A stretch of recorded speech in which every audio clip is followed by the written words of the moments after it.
Obviously the mood is not good. We are sad, disappointed. It's a feeling that we have to realize that that is with us, that goes home with us, that doesn't allow us to sleep, but only can make us stronger to react, and the reaction is tomorrow. Just on Harry Kane, Nuno, still no Premier League goal for him, of course. Are you worried about his form, and do you think it's a hangover of what happened in the summer, or effectively what didn't happen in the summer? What happened is the past. What I'm worried about is with the team. We want the best of all our players. We want the best of Harry, we want the best of all of them. And only with the best of all of us, we can go through this situation. Just last couple from me, Nuno. There's been lots of talk about the Tottenham DNA, the Tottenham way, the Tottenham philosophy. Do you know what it is? Have you been told what it is? And do you feel your philosophy matches Tottenham's? I've been told, and everybody knows. And it's football. Everybody wants to play good.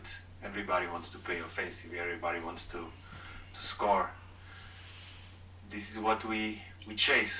Sometimes it's not possible, but we are aware that this is how we want to do. But it takes a building process to achieve it, and we are trying.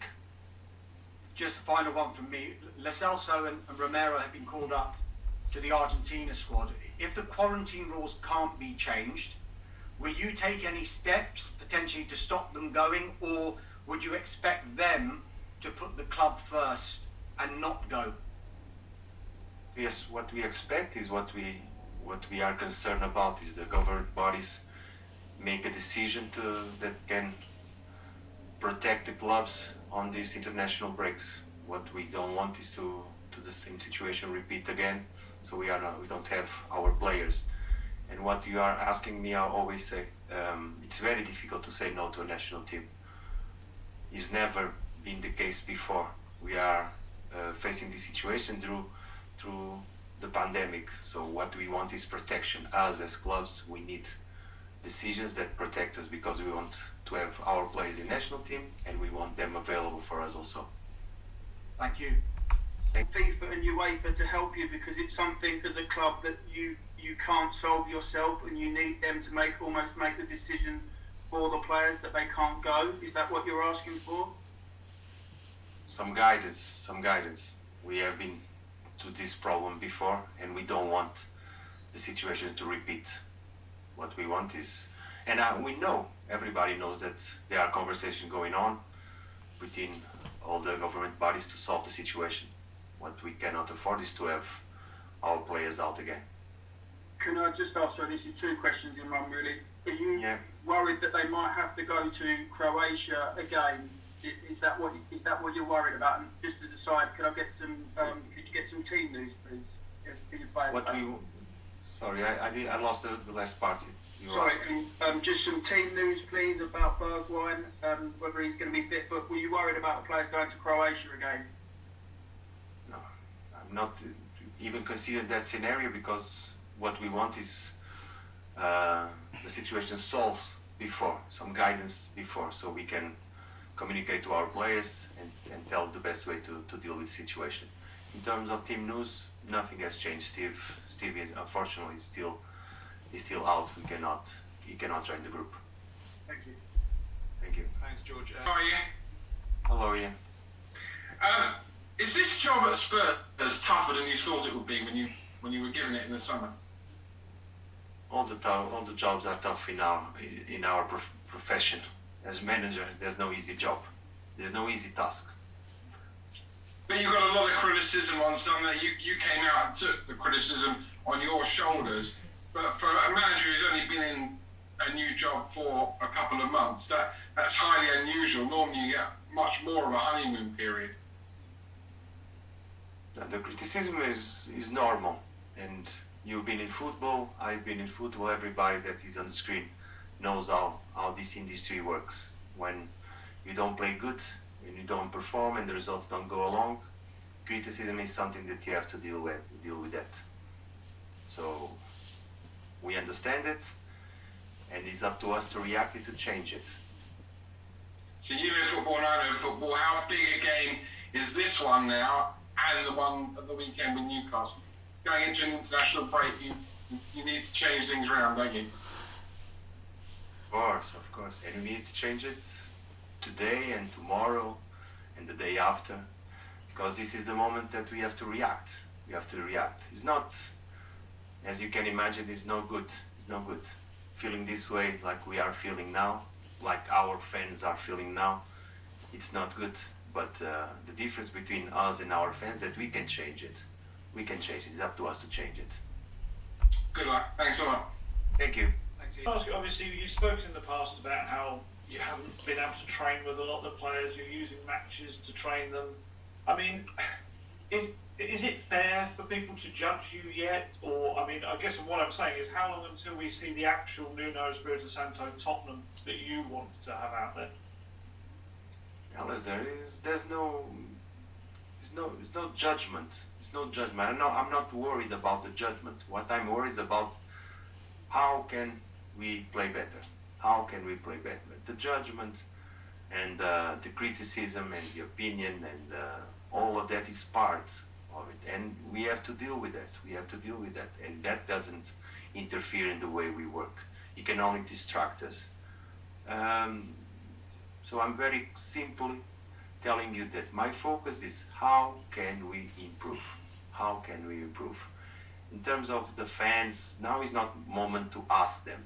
Of course we need them. We need their support because the players and the team needs the support of the fans, but it's not moment to ask them, it's moment to deliver. Now we have to give them so they feel again good with the team. They feel they see a team that is solid and is playing good, and things go back to normal. Well, I mean, on the second part of my question, I guess, is as we... Yeah, sorry, I didn't. I mean, in terms, you mentioned about the time and the preparation. Yes, of course we have. Since the beginning of the season, we have unbalanced situations. Players that have a lot of sessions, players that have not so many sessions, that arrive late, players that were international break, players that get injured. So a lot of issues. But this is how we have to know that we have a squad. We have to manage. We have to take advantage of the games to improve, because we are in the process of recovering and playing. So the matches are important for us to get back in the best level of fitness, improve our performances, put inside the ideas that we want in the pitch. A match is always a good chance to do it. I guess what I'm asking is just how long until we get what you want to see on the pitch? I mean, how long does this process take? Hopefully tomorrow. Hopefully tomorrow is always the next. Football gives you the next chance to put things right. It's the next match, and the next match is tomorrow. Thank you, Nuno. Thanks, Ali. Jonathan Veal, please. Mura are the weakest team you'll face it in the group stage. Will tomorrow be a chance to see a few of the younger players? Might Dane Scarlett be involved, for example?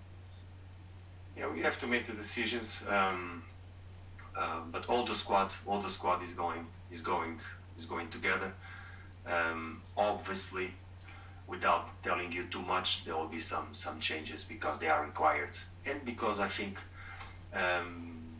for us regarding Thursday and Sunday is the best way. But I will not go much further than that. I'm sorry. Thank you. Ask you about something you mentioned last week about the heading. I just wondered, have you heard back from the Premier League yet? Yeah, I know that maybe I was not very fortunate to say that. I just honestly try to tell the reality. It's very difficult in terms of training session to prevent and to avoid heading the ball, because it's part of the game. What we can do is try to manage the days, and we are trying. But as you all know, and you may ask this question to all the managers in football, we cannot stop heading. We cannot stop heading because it's part of the game. So if you are playing a small side game and the ball goes in the air, tell me if does it make sense to say, don't head it. It's absurd. So what we are trying is to prevent this action to repeat over and over and over again, because we are aware that can cause dementia, and we don't want to provoke any kind of harm to our players. But at the same time, it's very hard to avoid it. Can I just confirm, have you actually spoken to the Premier League about it and maybe put your position to them? They know. I think they know. What I'm trying to tell you is that it's something so simple and so natural. They send us a guidance to all the clubs, but what I'm saying, us as managers, tell me how can I say no to a player that's going to head the ball? I repeat, so there has to be some kind of tolerance on that aspect. Thanks very much, Nuno. Thank you. Honest on Sunday about the problem with your game plan at Arsenal. Do you intend to change your plan or your tactics this week? I'm changing all the games as a different plan. All the games, because all the opponents are different. Something that repeats is our idea, and I was honest on Sunday, and if I have to be honest again, I will be. What I'm doing now is avoid being honest in the end of the game, so make my decisions right. Do you think the solution is just communication with your players then? More? Yeah. We speak every day, many times. Thank you. Thanks, Jack. Thanks, Jack. Right, there's three. Hello, Tony. Just to follow on from what Jack was saying there, after 3 league defeats that you've had, is it, as you say, you were very honest after the game on Sunday, is it a question of making sure that the players not only understand, but believe in what you are trying to do as a coach and the system and the philosophy? They have to believe, don't they? Do they totally believe yet, do you think? Yeah, totally believe. Totally. There's no doubts about that, because we work together every day, we prepare it together, and in these moments we have to stick together. And what you say, and rightly so, the belief is the first step to do things. And we have it. Now, we have to realize that sometimes it's not possible. Why? Because sometimes your opponent is better than you, and you have to be humble and give credit to that, as many times it's hard to do so. And sometimes you don't perform, and sometimes the plan is no good. So, but the belief in all of us is here. And the government is telling people in this country not to panic because there's no petrol in the petrol stations now. Is it the same? Don't panic, we will get this right in the end with you, with your team. We don't panic because we know, at least I know, that this is football. It's how you react to the bad moments, because it's something that you cannot avoid. And you go through history, unfortunately every team goes to a moment like this. The sooner we get out of that, better. And tomorrow we have to go out. We have to win. We have to play better. We have to compete better. But sticking together is the only way to do it. Thanks, Nuno, and good luck. First ask, is this competition a help or a hindrance as you look to put things right at Tottenham? It's what it is. We are involved, and we are on it, and we are committed to it. Like I said, from the first game that we played in the playoff in Portugal, we are committed to it. All the games are important for us. And from me as well, last one for me, can I ask how the players took your criticism of them after Sunday's match? Were they obviously not happy about it, but how did they take the criticism of them? You have to ask them, Paul. What I believe is, when you don't perform the way you want the best, and the first step that you have to do is to analyze yourself. Take a good look inside, see, and go from there. And I repeat, what we are feeling and what we felt on Sunday is bad, is very bad, because the team is not playing good. because we are not happy. And this feeling stays with us every minute of our days. Every minute of our days. Until we go out of that. And tomorrow we have to go it. Okay. Thank you, Paul. I'm sure you would have maybe tried on a bit, but I just wanted to ask this. They say in adversity you get to know your team better, so you started winning games. This difficult period, what does it tell you about the team and the crop of players you have? A lot of things, a lot of things. It tells me a lot of things.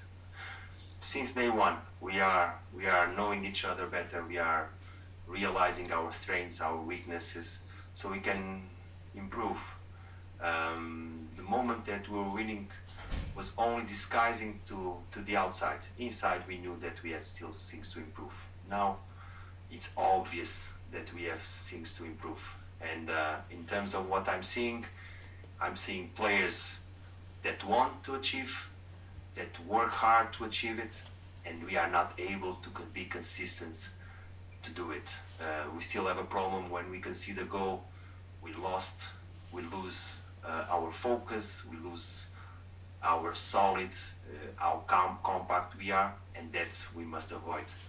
So a lot of analysis is going on, a lot of analysis, but with the true belief that we have a talent squad and quality players to go out of this situation and play much better football. Yeah, and then just finally, just a follow, because you said that the first win you knew. Did you anticipate that the difficulty will come after 3 games, though? Sorry, I don't understand, Raman, sorry. So, did you anticipate that even though you started winning 3 games, you started with 3 wins in the Premier League, did you anticipate that this period will come as soon as it's come?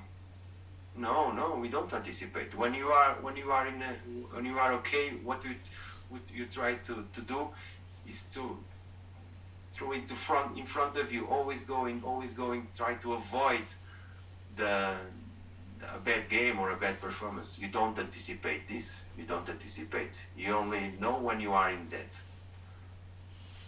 Okay, thank you, Nuno, and good luck tomorrow.